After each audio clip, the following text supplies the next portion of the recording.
सभी मेहमानों का बहुत बहुत स्वागत। मेरा पहला सवाल एचजिया जी आपसे। आज प्रधानमंत्री मोदी आरजेडी के गढ़ सीवान में आए और 10,000 करोड़ से ज्यादा की सौगातें दी। 51,000 प्रधानमंत्री आवास योजना की पहली किस्त जारी की। 6,648 लाभुकों को उनके नए घर की चाबी सौंपी। कुल 3,132 करोड़ की योजनाओं का शिलान्यास और 2,229 करोड़ की योजनाओं का उद्घाटन किया। पटना गोरखपुर वंदे भारत एक्सप्रेस और मड़ोरा रेल फैक्ट्री से अफ्रीका को निर्यात होने वाले रेल इंजनों की पहली खेप को भी हरी झंडी दिखाकर रवाना किया। फिर भी तेजस्वी यादव प्रधानमंत्री नरेंद्र मोदी को पॉकेट मार पीएम कह रहे हैं। संतोष जी, एक बार जब प्रधानमंत्री बिहार का दौरा करते हैं तो आप सोचिए कितना खर्च होता है। आप तो प्रधानमंत्री हैं, 11 साल से आप बोलते हैं आप काम कर रहे हैं, फिर चुनाव के समय ऐसी क्या हो जाती है कि आपको बार बार उस प्रदेश में जाना पड़ता है कि जहाँ पे चुनाव हो रहा है। आप एक बार जब बिहार आते हैं तो आज तेजस्वी प्रसाद यादव जी ने कहा है 100 करोड़ का खर्च होता है। ये 100 करोड़ का खर्च जो होता है ये तो आप कहाँ से लेते हैं? बिहार की जो जनता है, इनकी बिहार का जब खर्च होता है तो बिहार की जनता के 100 करोड़ वाला कहां से दिया तेजस्वी यादव ने? उनके पास ये डेटा आया, कहां से आया ये? आप एक बात बताइए संतोष जी, इस चुनाव में अब आंगनवाड़ी सेविकाओं को बस पे चढ़ा के बुलवा रहे हैं, जीविका बहनों को बुला रहे हैं, आशा बहनों को बुला रहे हैं, सबको कह रहे हैं कि आशा बहन को अपनी वो साधारण सी यूनिफॉर्म पहनकर नहीं आना है, सबको आप बस से ला रहे हैं, उत्तम भोजन का प्रबंध कर रहे हैं, 500-500 रुपए पॉकेट में दे रहे हैं। ये कहाँ से दे रहे हैं? आप जोड़े, सबको कहा गया है ये एक छोटा सा खर्च है। उस जगह वो मैसेज भी सार्वजनिक करिए जिसमें 500 रुपए देने की बात की गई और ये तमाम चीजें कही गई। बिल्कुल बिल्कुल, सभी जगह आप देखिए सोशल मीडिया पे चल रहा है। मैम मेरे पास नहीं है, मेरे दर्शकों के पास भी नहीं है। अब मुझे अपने दर्शकों को ये साबित करना होगा कि ऐसा हुआ है, तो वो प्रूफ चाहिए। जो मैसेज आया होगा सेविका दीदियों के पास, जीविका दीदियों के पास, वो मैसेज आपके पास होगा, आप दिखाएंगे, हम अपने दर्शकों को दिखाएंगे इस टेलीविजन के जरिए। संतोष जी, हम लोग जुमलेबाज नहीं है बीजेपी के तरह, जो कहते हैं वो सच्चाई ही कहते हैं।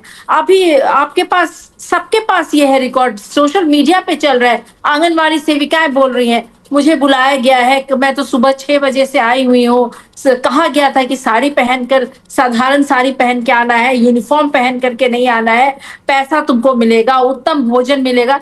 ये सभी चीजें आपको नहीं मालूम होगी, लेकिन सबको मालूम है, सब तरफ सोशल मीडिया में चल रहा है। आपके पास अगर कुछ ऐसा वीडियो है तो प्लीज अभी स्क्रीन पर प्ले कर दे, मैं अभी दिखाऊंगा अपने दर्शकों। मैं रिकॉर्ड नहीं की हुई हूँ और अपने मोबाइल से आपसे जुड़ी हुई हूँ, मैं रिकॉर्ड करके नहीं रखी हूँ, लेकिन ताज्जुब होता है कि आप लोग मीडिया में हो करके इन बातों को छुपाते हैं। ठीक है एचजिया जी, मैं आपका सोशल मीडिया अकाउंट 1 घंटे बाद फिर से देखूंगा, आप प्लीज उस पर जरूर शेयर कीजिएगा जहां पर भी आपने देखा है। मैं बोल रही हूँ काफी है, मैं शेयर नहीं करूंगी क्योंकि मैं मोबाइल से ही आपके साथ डिबेट में हूं। ठीक है मैम। और ये इस तरह की बहस करने की जरूरत नहीं है। सब तरफ आप कोई चैनल यूट्यूब खोलिए, आप सोशल मीडिया खोलिए, सब तरफ ये चल रहा है और मुझे ताज्जुब होता है जो चीज हर तरफ चल रहा है आप तक कैसे नहीं पहुंच पाया है।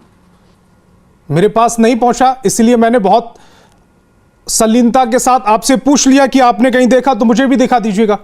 ठीक है, आप अपनी बात को कंप्लीट कीजिएगा। इसके अलावा जो पूरे बिहार की प्रशासन है किस चीज में लग जाती है? व्यवस्था करने के लिए। और ये नरेंद्र मोदी जी आखिर ये अपनी पार्टी को कि कोई सरकारी काम से तो आते नहीं है, अपनी पार्टी को प्रमोट करने के लिए चुनाव के पहले ही आते हैं। झारखंड में इसी तरह आ रहे थे, बिहार में इसी तरह आ रहे हैं, और जहां जहां चुनाव होता है जैसे जैसे दिन नजदीक होगा वैसे वैसे इनके दौरे बनेंगे और पूरा प्रशासन इनके सुरक्षा में लग जाता है, इनको कंफर्ट पहुंचाने में लग जाता है। और आप देखें कि जितना भी काम है ये 2 दिन 4 दिन 1 सप्ताह से बिहार का काम ठप रहता है। प्रशासन किस चीज में लगे हैं? तो अरेंजमेंट करने में, बस में कैसे आंगनवाड़ी सेविकाओं को भेजा जाए, यहाँ तक कि स्कूल के शिक्षकों को भी लगा दिया जाता है, बच्चों को भी लाया जाता है।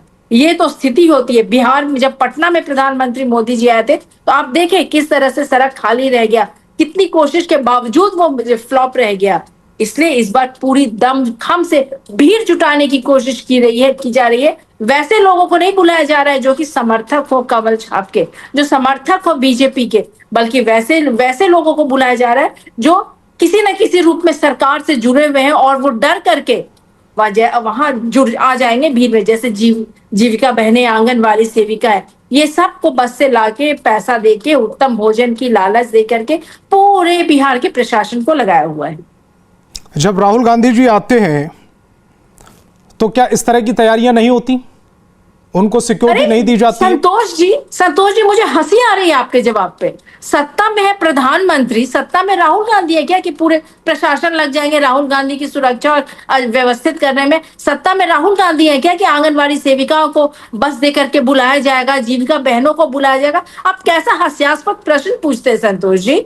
सत्ता में है मोदी जी, फिर राहुल गांधी अंबेडकर हॉस्टल की तरफ जा रहे थे, उनको सिक्योरिटी का मसला हुआ था, उन्होंने फिर आवाज कैसे उठाई थी? उनको सिक्योरिटी नहीं दी गई थी? या कोई नेता, केंद्रीय नेता जब किसी स्टेट में जाता है उन्हें सिक्योरिटी नहीं दी जाती? सत्ता के लोग आएंगे तो उन्हें तो सिक्योरिटी दी ही जाएगी, और राहुल गांधी आए तो उनको नहीं दी गई सिक्योरिटी। आप ही के सवाल में जवाब है संतोष जी। ठीक है।